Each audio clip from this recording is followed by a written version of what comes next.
looking at it at all. If I invest in a prison, it's not for the monetary, it's for the control. Control the building, and I can control what happens. So people's families come to see them and get a hard time about getting in. People try to write letters to their family.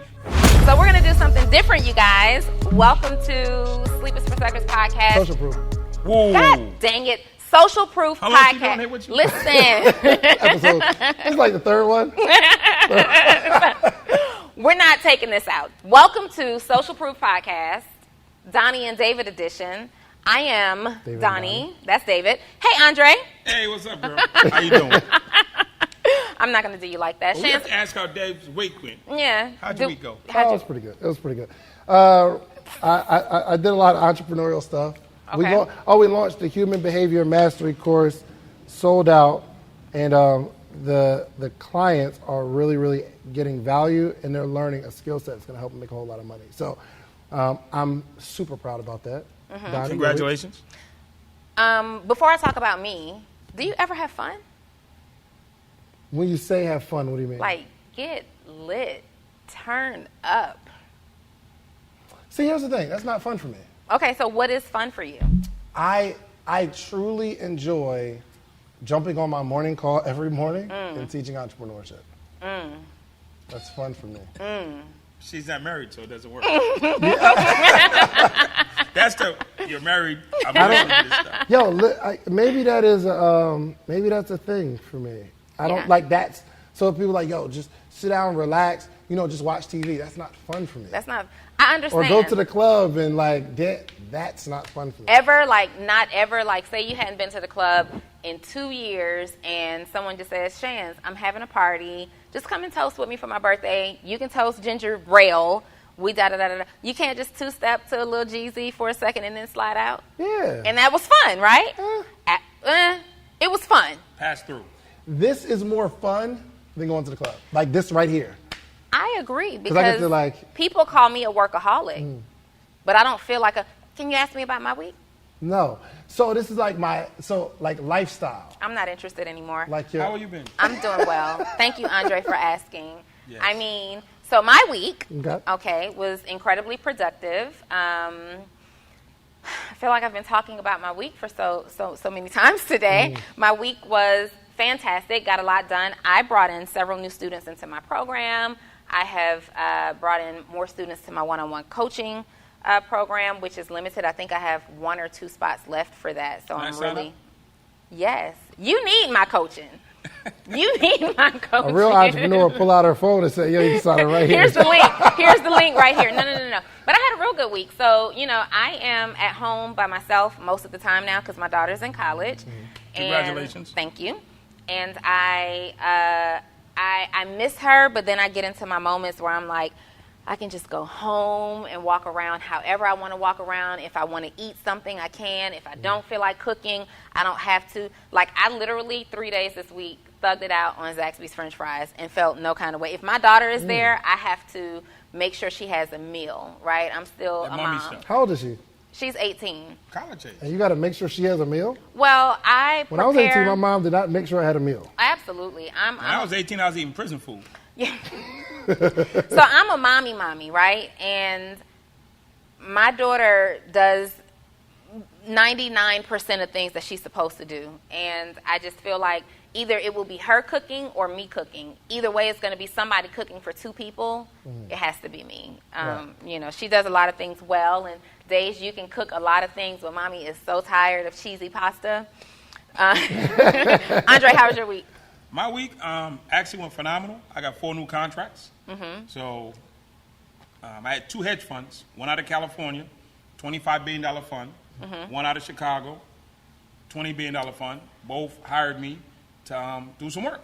Okay, so here's a common theme that I've just noticed. We've just all asked each other about our weeks, and it's all about work. I kind of feel like we're super square. No. We love doing what we do, and it's fun. I had a consultation call with Kyle King. Yep. Y'all know Kyle King. Yeah, I know Kyle. And it was supposed to be a 45-minute call.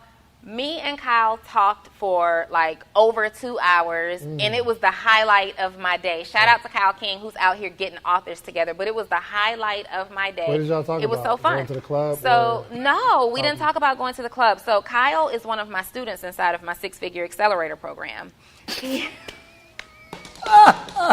Oh, here we go. The queen of the plug. Oh, Right my now. God.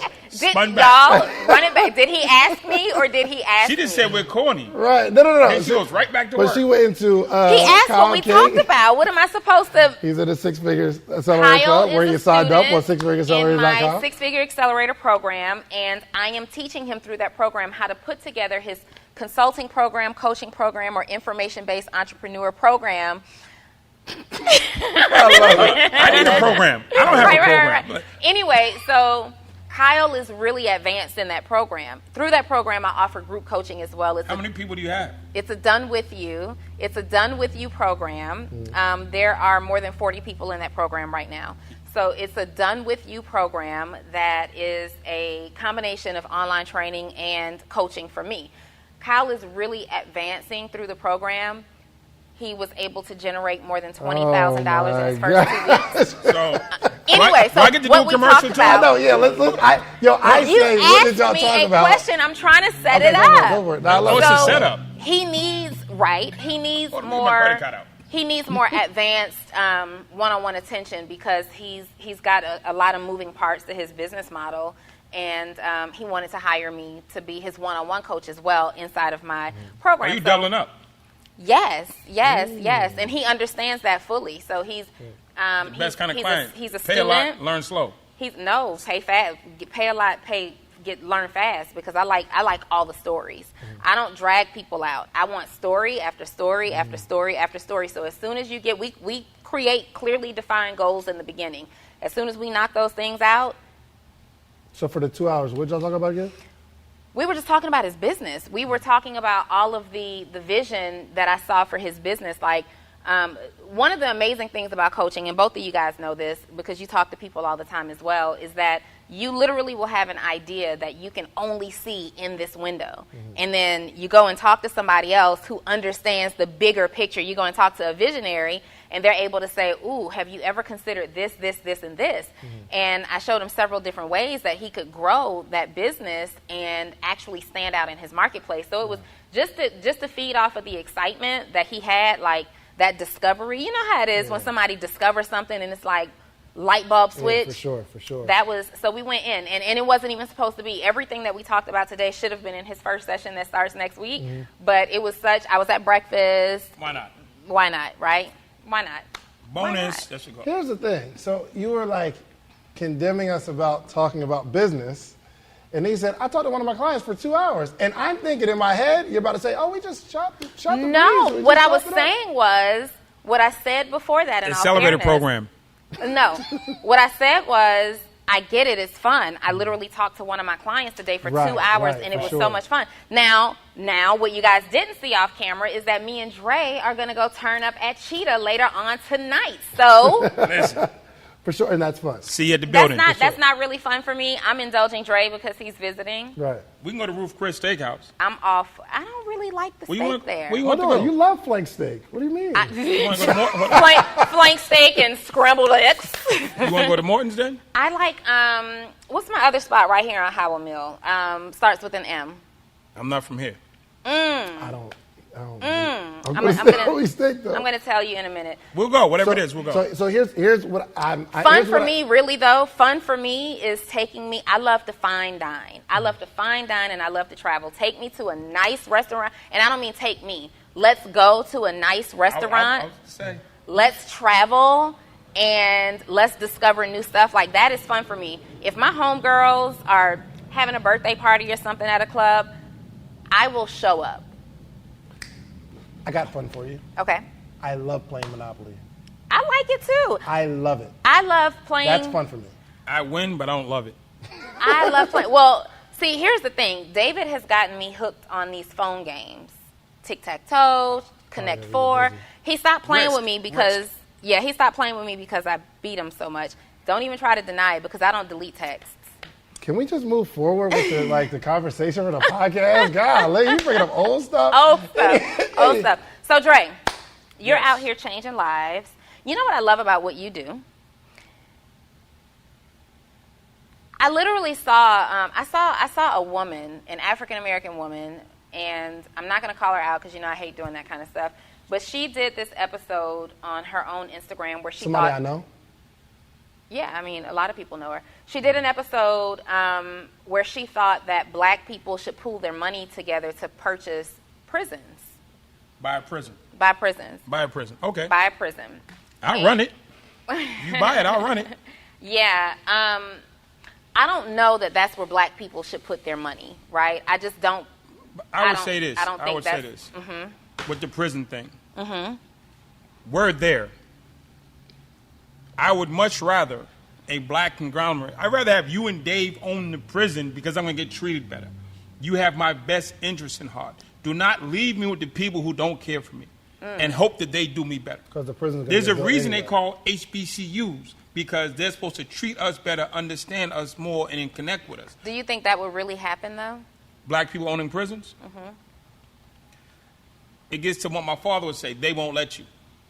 My father from Virginia in 1940, y'all, they won't let you. I think there's a certain type of black person who would be interested in funding a prison. And I don't know that that person has black people's interest at heart, right? You're still funding a prison in states that are controlled by people whose job it is to put you in that prison, right?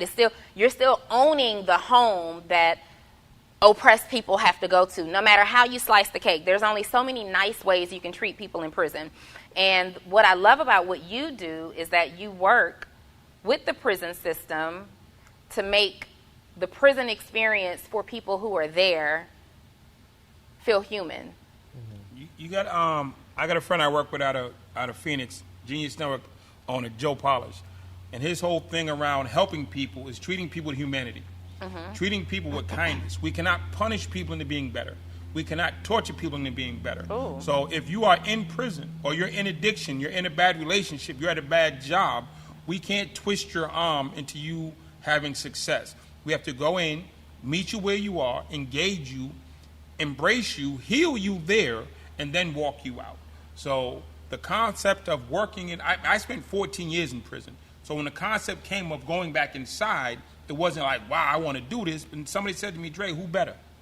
When you go in there, brothers got game, and they're going to run their game as a defense mechanism.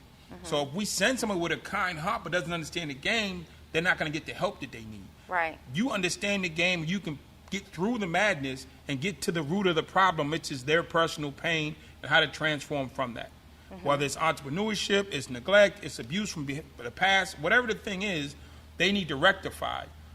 One of us who's been there that gets it needs to walk them through.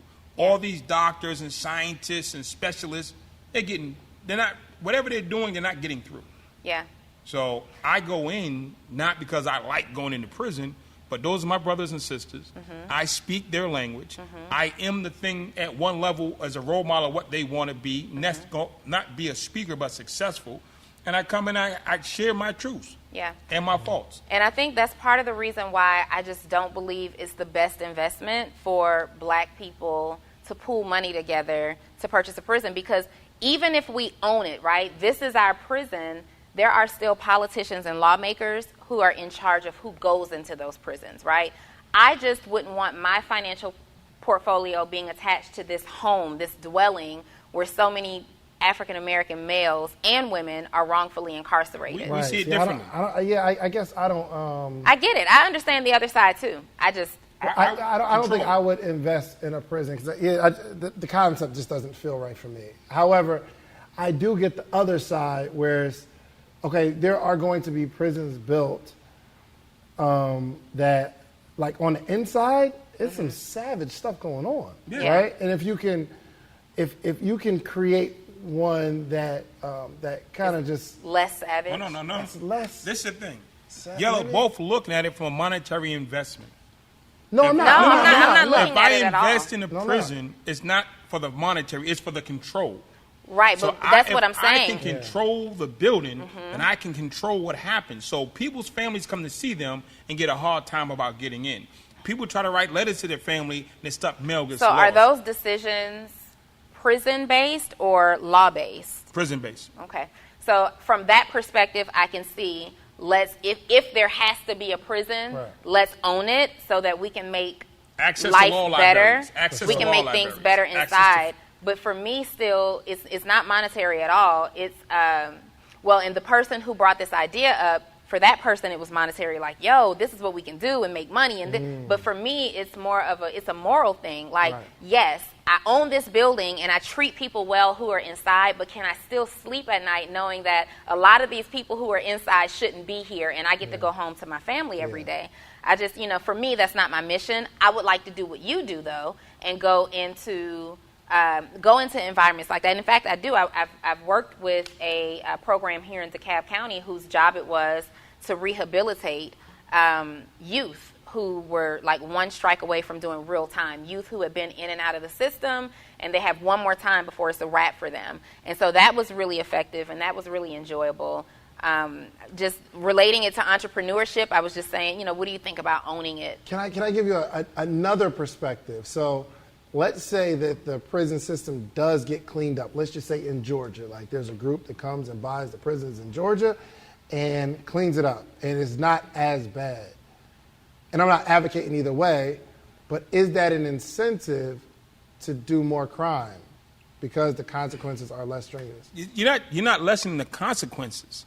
If we treat you better, you get treated like a human, you get training and the rest of that in prison, nobody's going to sign up. That was the argument when they took Pell Grants away. People are going to jail to get free college. That was the argument. They took the Pell Grants away. Well, my daughter has to pay, my son has to pay, but the prisoners get free college, and they took it away. So nobody's going to sign up for prison to get counseling or a better basketball team or a better mattress when you have a mattress at home. So it's not a better life. Let me give you my perspective. If I was homeless, I don't want to go to prison because the food is terrible. It's a possibility I'll get jumped, I'll get cut, I'll get raped, all that kind of stuff.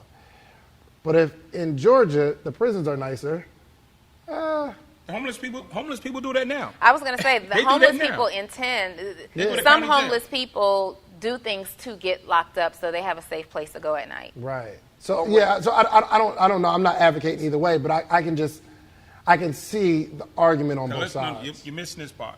There's 3 levels of prisons, and when doing adults, there's a county jail. If you get arrested right now for stealing a car, you're going to the county jail.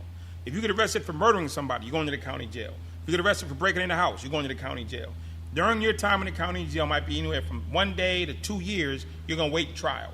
At the end of that trial, they might give you 20 years. You won't do that in the county jail. You go to state penitentiary. So there's a county jail where the homeless people go and they commit minor offenses. They'll go there for 1 week, 2 weeks till they bail out or they get kicked out. But once you get convicted of a serious offense, you go to state prison anywhere from 1 day to life. Then there's the federal prison system, which is a little bit more complicated to get into. But Nobody's county, state, federal. In state, you could spend from 1 day to life. 1 day to life. If you murder somebody, there's a good chance you're going to die in jail. Okay, and give me the federal. Federal is, again, anywhere from 1 year, 6 months to life. So now it depends on who arrested you. If you have 5 ounces of coke and the state police arrest you, you go to state jail. If the feds arrest you, you go to federal jail. There are federal crimes that overlap state crimes. So it's not just as simple as a homeless person commits a minor offense and he's going to go to state prison for 20 years. Depends a homeless person just steals something from the stores, it was vagrant, he's going to go to county jail for like 4 or 5 days. So your thing is, it I wouldn't think be a it's bad own- idea to own a County prison. jail, I don't want it. That's what you're talking about, people coming and going. State prison, where we have people wrongly convicted, overly sentenced, being mistreated, being separated from their families, not being allowed to prosper and learn how to turn their lives around. I would own a state prison in 2.3 seconds because I could go in and affect change in the lives of our people and the connectivity to their families. So if you're in there wrongly convicted, I can make sure you're getting access to proper legal work. If you're in there wrongly convicted, I'm not going to deny your lawyer access to come in because somebody's not here today. I'm not going to just open the doors and let you run out the door, but I'm going to make sure you get everything humanly possible to make sure you can get out of here. From right that now, perspective, it's the opposite. From that perspective, I get it. So if it were from that perspective of let me own the place so I can help as many people on the inside as possible and get the, weed out the real criminals from the wrongly convicted, making Even the sure. real ones. The real ones need help. And some of them do. Yeah, some of them definitely do need help. I believe everybody should have access to see their families and, things like that. Making sure the conditions are sanitary, that's cool. But even with all of that said, I'm going to say, Andre, how can I support you? I just, the ownership of this and Do you feel better that the state owns it versus we own it? At the end of the day, with the state owning it, we have zero control. We can only ask permission.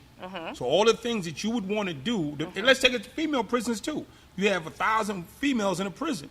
They've been abused, they've been raped, they've been molested, they've been drugged, they've been everything you name it happened to them. Now they're in there. Yeah. And the state has control. So the state says now they're bound by policies that you was talking about before. Right. Whatever that state book says, they're going by that minus 20%.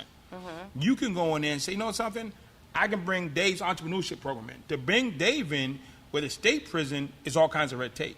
If you own the building, you can bring Dave in when you feel like it. So you can have But we're access. still policed by state policy. But again, the state policy says you got to feed 3 times a day, it has to be clean. But the educational stuff, you would have extreme more control over. Yeah. The flexibility around legal access, right now, if they want to rebuild the law library or they're going to rebuild some other building, you can say rebuild a law library. They're saying rebuild that other building. I think if money were not a factor and I had to choose where I put my money, I would probably put it on the front end in schools and programs and things to try to save them before it gets to that point. And that's not to say there are some people who went through the right schooling, had the best parents, had the best exposure, and they're still there.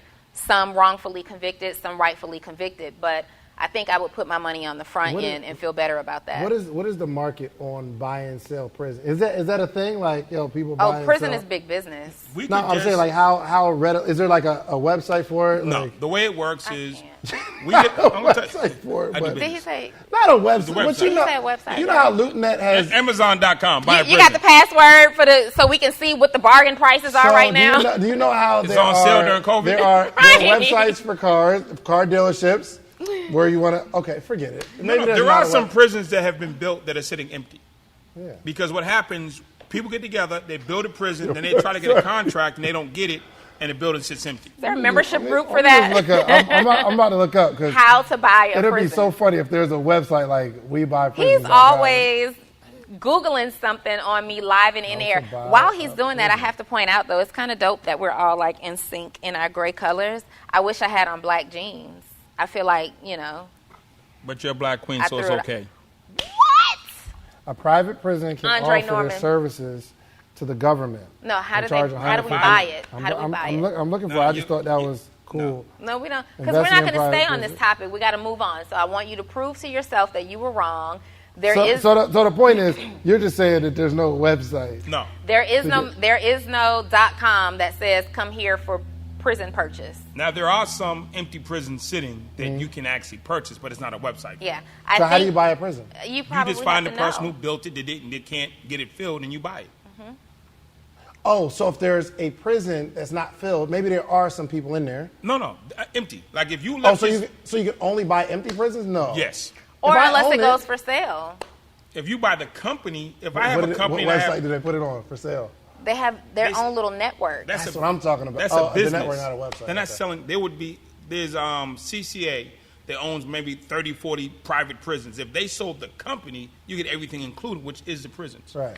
You'd have to buy the company. Gotcha. You buy one of those companies, it comes with 20 prisons. So I do a lot of consultations with people who are looking to find their way, right?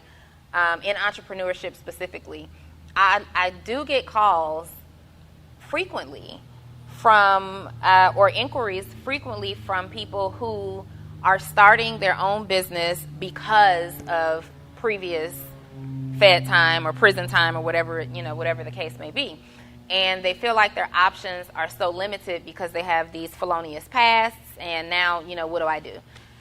What would be your advice for someone who is out of prison, they're on the right track now, and they are looking for a way to be a good provider. They don't want All to right, go. real quick. If you go on williamsauction.com, you can bid. There are prisons going for $5 million, and they list them.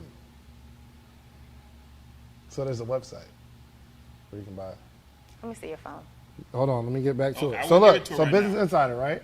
So it says, here's an offer that's hard to refuse. The town of Littlefield, Texas, auctioned off its medium security detention facility and selling the highest bidder above $5 million that's opening for bid, that according to prison. Right. Look. The 5-building complex sleeps 383 inmates and comes with a gym, Get to the maintenance point where shed, we have- armory, and parking No. lot per the listing. That is, And there's a hyperlink for the listing. that's great. And it takes you to Williams That's auction. for their listing. You asked what I if said. there was a website that houses all these prisons. No. I said, is there a website you can go to? And there is a website There you can isn't. go That's to to buy that this prison. that person who owns that prison Back to your listed question. their property for sale. Anyway, Okay, helping the let's people. talk business, Okay. right? If somebody just came home and they're like, okay, I'm out, I want to do the right thing, I want to build my business, I want to get my life right, the first thing you have to do is criminality cannot be an option. I've had hundreds, if not thousands of people, Dre, help me. You've done it, help me do it. And the first thing I tell them is criminality is not an option. The first time you tell me, Dre, if I don't get this job, I'm going to go pick up a brick. I'm going to pick up a brick. I'm going to go do this. I'm going to do this. I'm going to get the gun. I say, go do it. Go do that, see how it works out, and see me on the back end. Criminality cannot be an option. You have to be 100% committed to doing it legally. There's two things that you have to understand about staying out of prison. There's legal, and then there's illegal. And any time it's illegal, it can send you back to jail. So I've been out here 20-something years, and it's simple for me. Yo, Dre, let's do this podcast. If this goes bad, do I go to jail? No. Yo, Dre, let's go to the dinner or to the club. If that goes bad, do I go to jail? No. Dre, let's go drink and go. If that goes bad, yeah, I'm out of there.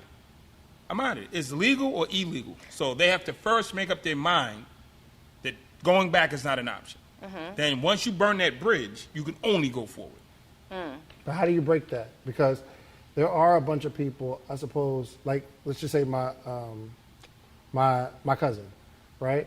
He was in and out. I remember, now he's grown and matured since then, but I remember writing him a letter saying, yo, what you going to do different and stuff like that. And he's like, yo, I'm not doing anything different. I'm just smarter now, and I know what to do, right? So and I don't know what I didn't talk to him about his transformation, but how do you break that while you're inside and saying, This yo, goes let's not back do to that? us owning the building, and we can actually put those type of programs inside. Those type of programs don't exist. They give you how to write a resume or how to do X or how to get off child support, but really talking to a black man, about the struggles of being black, growing up, going through what you went through and how to address that in a real setting, we really don't have those programs. Okay. So they don't exist. So you had to find your way and makeshift something in dealing with emotions. You're trying to deal with emotions in an unemotional place, in the least emotional place. And it's not really equipped for that, and it's not set up for that, where emotions is weak. And it's all the connotations that is being put by the owners / oppressor of this place, saying, okay, this is a system, and there's nobody in there. If you're running the place, it's going to have your vibe. It's going to have your sensibility. And that's what's missing. Gotcha. People who care. When you walk into a prison, your feeling is nobody cares.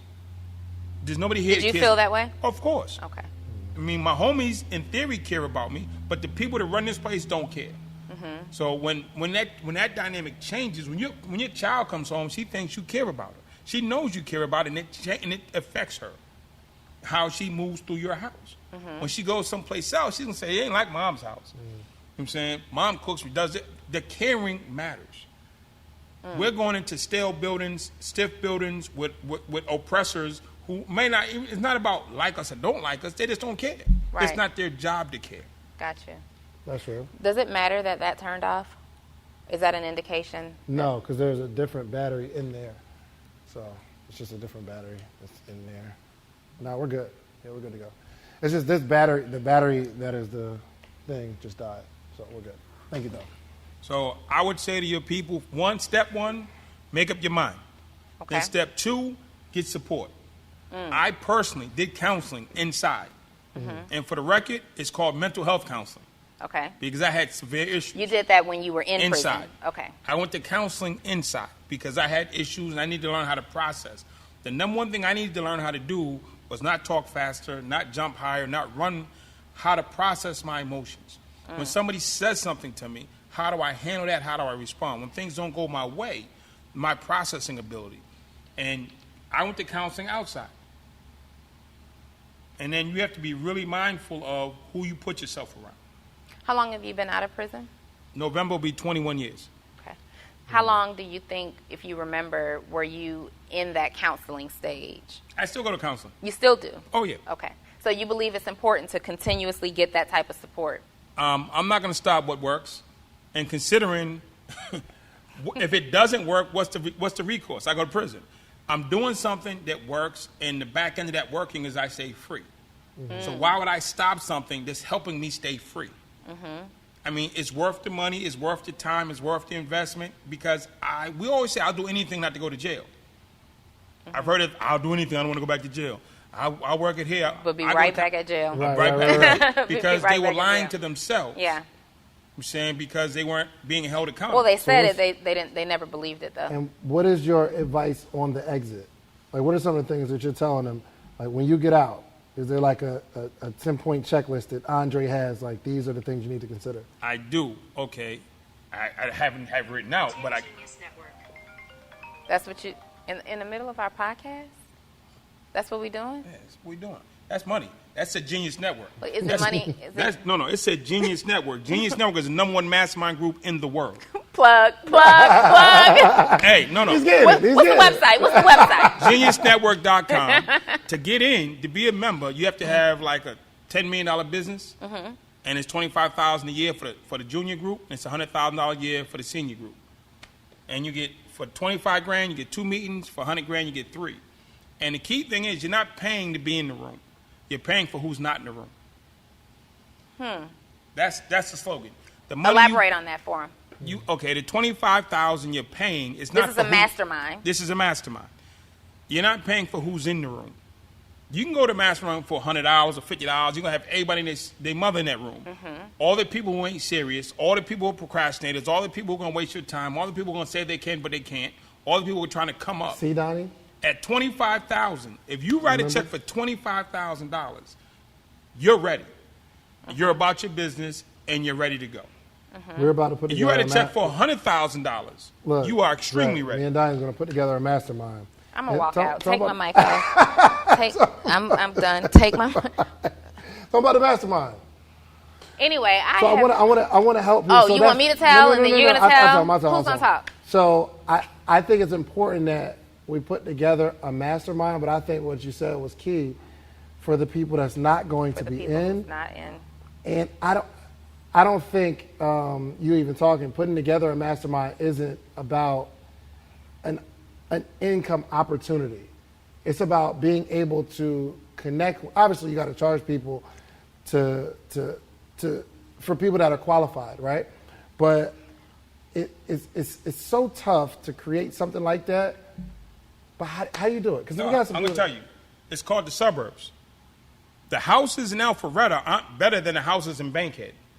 There's a reason they charge you an extra $300,000, extra $1 million to live in Alpharetta, because who's your neighbors? You just pissed somebody You're off. paying for your neighbors. Right. I ain't from Atlanta. I just know Bankhead's the hood and Alpharetta is the suburbs. So you're paying for your neighbors, and you're paying for you're paying for who your neighbors aren't. Right. Yeah. And that's true. That's true. So you are more on the right side, because I'm like, yo, let's just get some people together. Donnie's like, nah.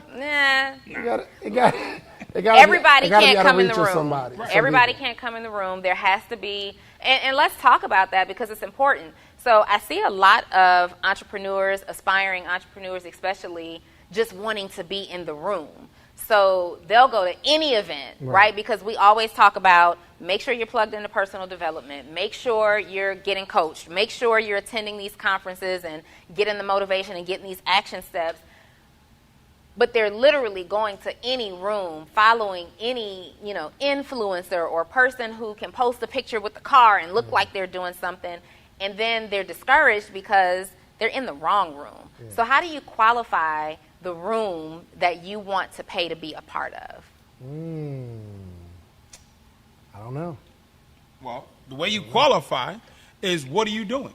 I mean, literally, what are you trying to get? What is your end objective? I did this exercise last night.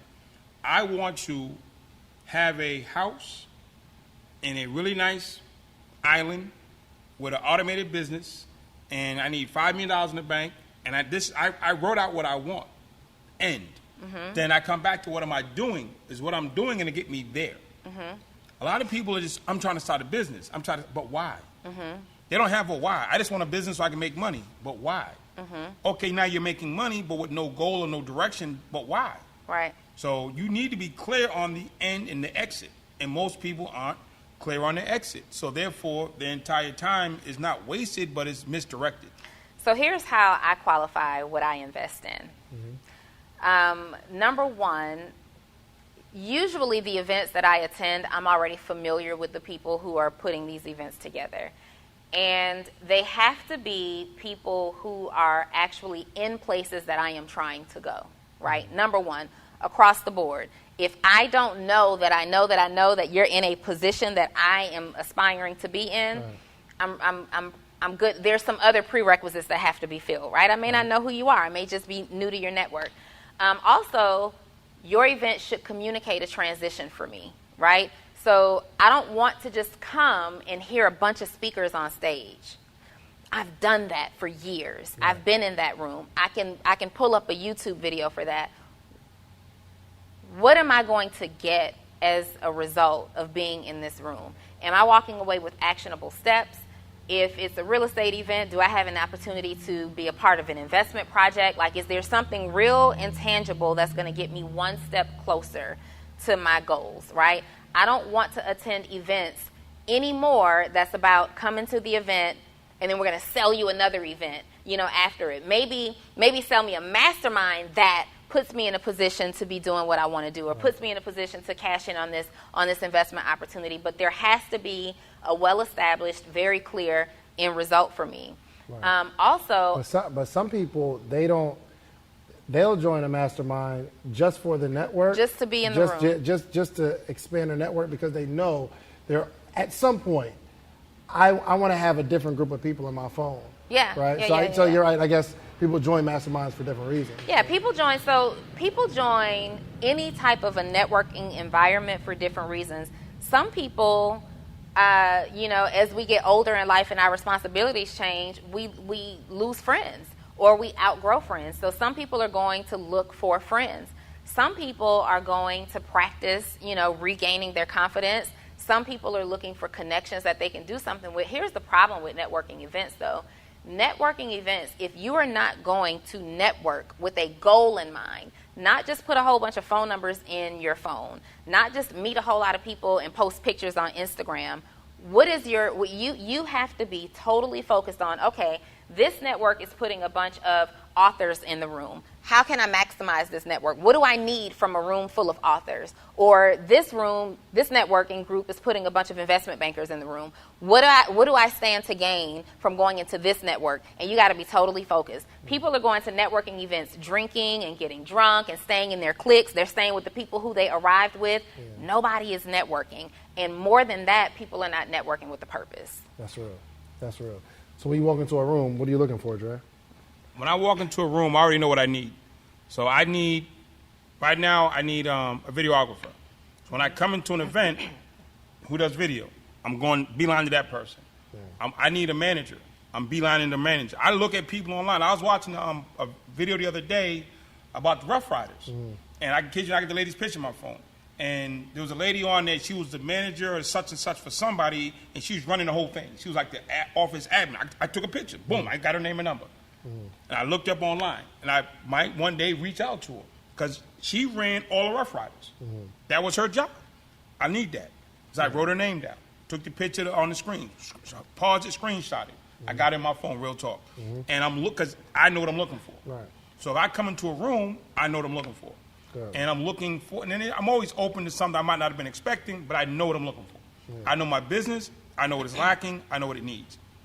What are you looking for, Donnie, when you walk in a room? Well, I just told you. So it really depends. I'm or looking. Just not out of a mastermind, but like you walk in a room, it's a bunch of people here. What are you looking for? So in this room specifically, if I were walking in the room, I'm either looking for people that can help me advance or I walk in rooms like this looking for people who I can impact too. So it's a double-sided thing. Gotcha. Sometimes there are not people in those rooms that can take me any further than I already am. And in that case, instead of it just being like, oh, it's a waste, I'm like, well, let me find somebody in here to kind of chat with. Maybe I can impact somebody else, right? So then I look for that. Or, that may not be your thing. You could then look for clients. Is that fun for you? What part? I don't know. Like just going to that's fun for me. Going to networking events and looking for clients? I mean, just like doing what you do, moving through a room. So I move through a room easily, right? It is fun for me. It depends on when. So if I am speaking at an event and this is like an all-day thing, and it depends on when you catch me. In the beginning, it's very fun for me. At the end, and this is why it's important to qualify the room and know who you have in there. I want to be in the room with visionaries and action takers, right? So sometimes you get in a room and people come up and they're speaking, well, I've been trying to do this for X amount of years, but I keep quitting and procrastinating and da-da-da-da, and listening to you on stage just really pumped me up. I'm like, okay, so what are the first 3 things you're going to do when you leave here? They have no clue. That's not fun for me. Yeah. But talking to people who approach me and say, hey, I heard you on stage and I'm going to go and do this, this, this, and this immediately. Oh, I'll talk to you all night. Yeah. I will talk to you all night. Going into rooms and meeting new people who are either just dope people to be around, meeting, now with the internet, I go into rooms. Virtual rooms now. Virtual rooms. But, was going into rooms and meeting people that you've been familiar with, that you've been kind of wanting to meet off social media. That's incredibly fun. Going into rooms and impacting people who are going to use the information, that's fun. Yeah. I'm shy, for real. Yeah. Nobody ever believes this, but I'm super shy. You believe that? No, not at all. She's making it up. You shy at home by yourself? I am so shy. Not at home by myself, but I am. So if I'm the speaker, then it's one thing. But if I'm going into the room and I have to be like in the crowd with everybody else and I'm by myself to network, I am shy. So that's not the most, it's anxiety for me, kind of. That's not you. That You're is not me. Shy. So I think there's a difference between shy and just, I don't know y'all, so. No, I'm not that person. I am open and welcoming to a lot of people. I am honestly very shy. Now here's the thing. I know what speaking up and pushing past being shy has done for my life. So I will walk in and own the room, but on the inside, I'm like, don't fall, please don't fall, don't fall. Oh my God, don't say the wrong thing. Do you look okay to you? Like I am shy. Yeah. Wow. I mean, but I walk around like I own it. Is that shy or insecure?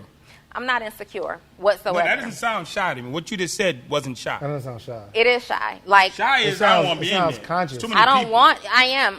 And I am aware. I'm not insecure. I am aware though. To wonder if you look okay and all these things. You go places and like, I look okay, everything okay. We just sat here talking about your shoes. Make you shy. I sat here talking about how I'm gonna sit in the chair. That's not necessarily insecure. I literally have. Okay, so that may not be, but I literally get nervous to walk in front. You can be nervous. That's shy. Nervous and shy. Yeah, well, I'm gonna look up the definition of shy.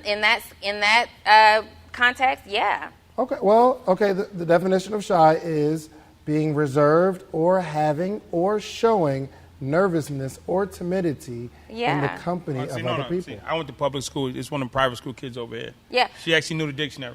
Oh, yeah. It's showing out right now. I mean, that is we used to beat kids up for being smart. I was so looking forward to proving her wrong. You can't see me on that. No, shy in that instance is getting these nervous jitters, like things that you wouldn't normally do. Use the word too. Just doing things that you wouldn't normally do. So you start fidgeting. That's nervous because you're shy. It's a counter reaction of being shy. We have to admit that we didn't know what shy actually meant. Yeah, we just found out. So so I guess I'm shy a little bit too, because I'm reserved or having or showing nervousness or timidity. Chance really is shy, and that's what I get. I get people like you because I am a person like you. That's deep. I am really outgoing on one hand, but depending on the setting, I'm kind of reserved. Like imagine you're walking in a room with the Bob Proctors and the Les Browns and, you know, the Eric Thomases and the Barack Obamas and all these people in the room, and then you got a special invite some kind of way, and you walk in. Some kind of way? Yeah, you slid in the back. I got a fake waiter. You a fake waiter. Somehow you got invited, but you can't tell me that you're gonna walk up in the room like you own it. You may walk in like you own it, but before you open the door, you're gonna be like, I'd be super just. I'm sweating. Yeah. I'm like, don't blow this, Donnie. Hey, I'm shy. Right? Shy in certain scenarios. Scenarios. And honestly, we're all speakers. It's interesting because I don't get nervous speaking on a stage. It doesn't matter how many people are in the room. I don't care. It can be 100,000 people in the room watching me. I'm going to go on stage, and whatever I came to deliver, I am going to deliver. But, like, things that have made me shy in real life, going into small networking events where I have to speak and be called on. First dates, always, you know, like that was something that was always, like, nervous for me. And that's why I never enjoyed first dates. Yeah. How do you get to date two? She show up. Once you're there, you show. So I think the thing is, I'm super shy, or not shy.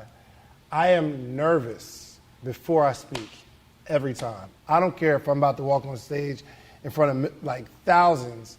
I'm in the back and I am nervous. I am going through it. I get on stage and I do my thing. When I'm walking to a classroom of children, I'm nervous. Like, my anxiety really flares up before I'm going to speak. Now, the good news is, I do meet you there. Walking into a classroom full of kids, that's a whole other assignment. What helps me get over that is I've been through that time and time again, and I know I produce. I know I'm gonna do my thing. Yeah. So that kind of helps me. Like, all right, Dave, you just gotta get past this part, because once you start opening your mouth, you're good. You're good. So. But you know who stays nervous on stage? People who don't know what they're talking about. Ooh, that's we have to bring them up. I wish we had fake speakers like fake news. I think we got our book in here, and I think we got to wrap up. But ain't it crazy? The other day I was talking to somebody, and they told me, Andre, you're not a speaker. You're a PR firm. Break that down. What did they mean? Right now, I'm speaking for a lot of companies around social justice. Everybody and their mother wants to know, what can I say, what can't I say, what's appropriate, what's not enough, what's enough. And I'm speaking to their companies around how to deal with social justice. And somebody told me the other day, said, Dre, you need to shut your speaking company down and open up a PR firm and charge for public relations. It's a strategy. Because that's what you're really doing, is public relations. You're not doing speaking.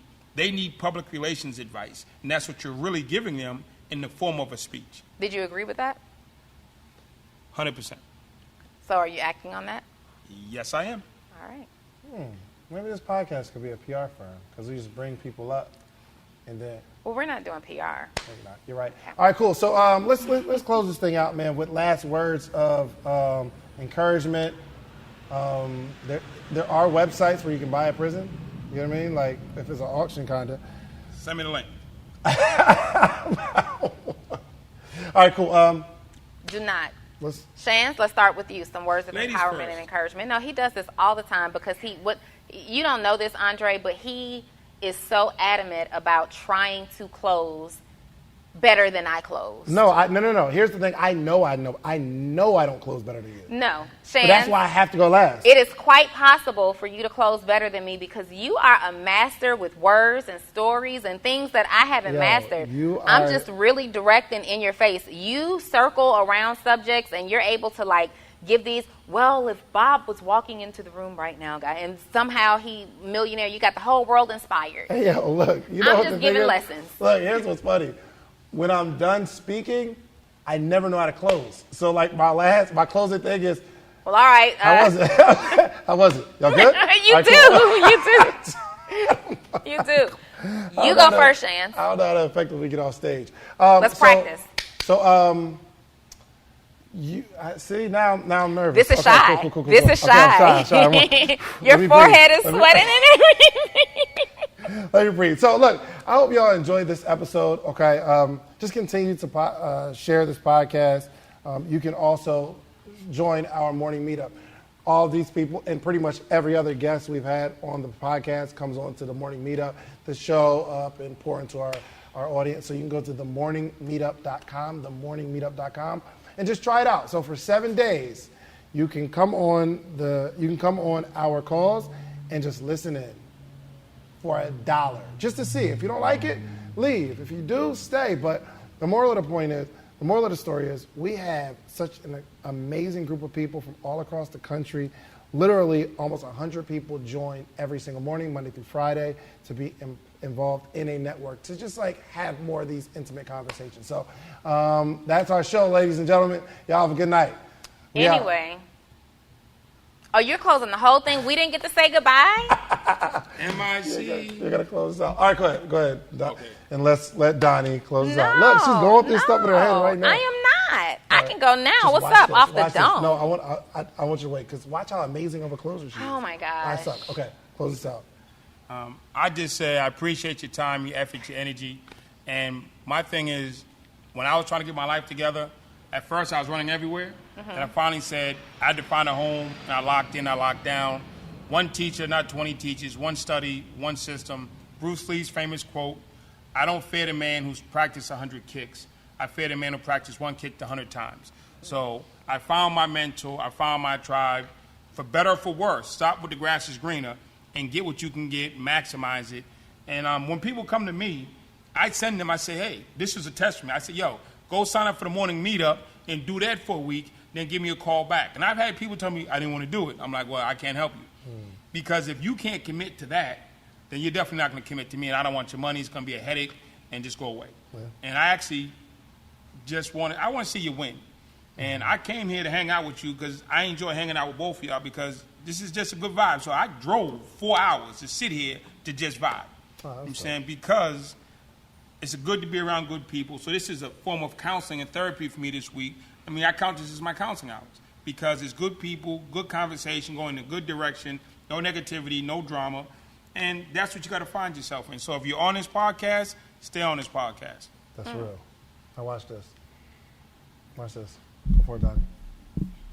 Watch how good this is. Well, ladies and gentlemen. No, I'm just playing. No, seriously, I echo everything that these young men have said. Guys, we had such an amazing time with you, Andre. Like, for real. I think we talked about social justice today. Can I give me one thing on social justice? Go ahead. You took the mic away. Oh. I thought I was dropping the mic. That's my drop the mic moment. I do a lot of social justice stuff. And I'm actually working with the families of the afflicted. So Michael Brown, Oscar Grant, Breonna, we're working with the families, because there's so many people out here in these streets screaming Black Lives Matter, Ferguson, Michael Brown Jr., Oscar Grant, but you have no connectivity or responsibility to the families of the people who lost their loved ones. And so my crusade right now, I'm literally had conversations all week. We're putting together a group where the families will be at the table. Nice. So it's not going to be people with T-shirts of their loved ones. It's going to be them standing there telling you how they feel, how they see it, and what they want going forward. And what I've been saying to my white counterparts is, because all lives matter, white lives matter, what's all this about? And I said, they're missing the point. And if I could, I would rename the movement, because I tell them, when we first pulled up on boats, you could kill us, you could chop us, you could sell us, you could rape us. For 350 years of slavery, our lives didn't matter. During Jim Crow, you could lynch us, you could kill us, you could drown us, you could do whatever you wanted to us with no consequence, because our lives didn't matter. During civil rights, we've seen the dogs, we've seen the fire hoses, we've seen the billy clubs. Again, black life didn't matter. War on drugs, mass incarceration, our lives don't matter. So I would really want to rename the movement to Can Black Lives Matter Now? Because white folks and other folks just seem to get distracted with the Black Lives Matter. So I'm saying there's never been a time in this country where white lives didn't matter or police lives didn't matter. So my thing is, can Black Lives Matter now?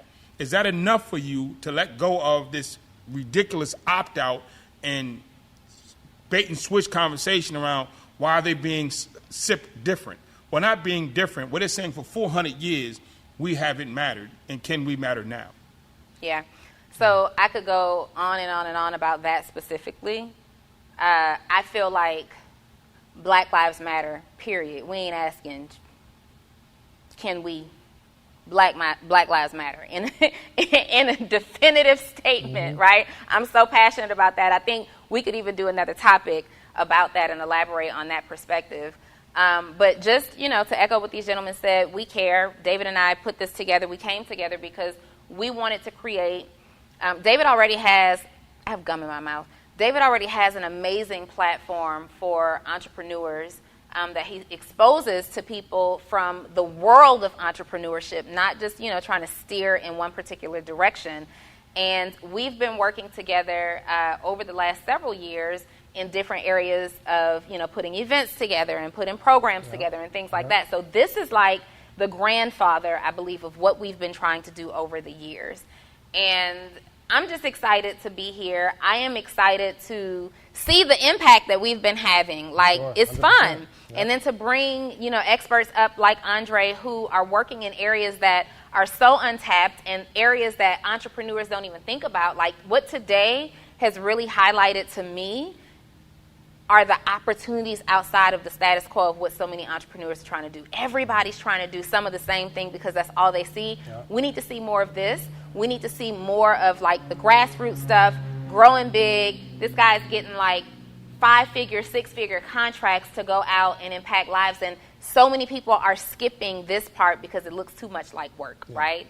You don't see him on the internet, on social media, like in front of the cars and the homes and the this, that, and the other. He's just going out doing his thing changing lives. So for the entrepreneur who's watching this, that feels like you're not the extrovert, you're the introvert, do I have to show the lifestyle? Do I have to do all these things in order to be impactful and successful? You don't. Go to his social media, lay back about his business, about the impact, and that's why we did Donnie and David's version of the Social Proof Podcast. We love you guys. Peace.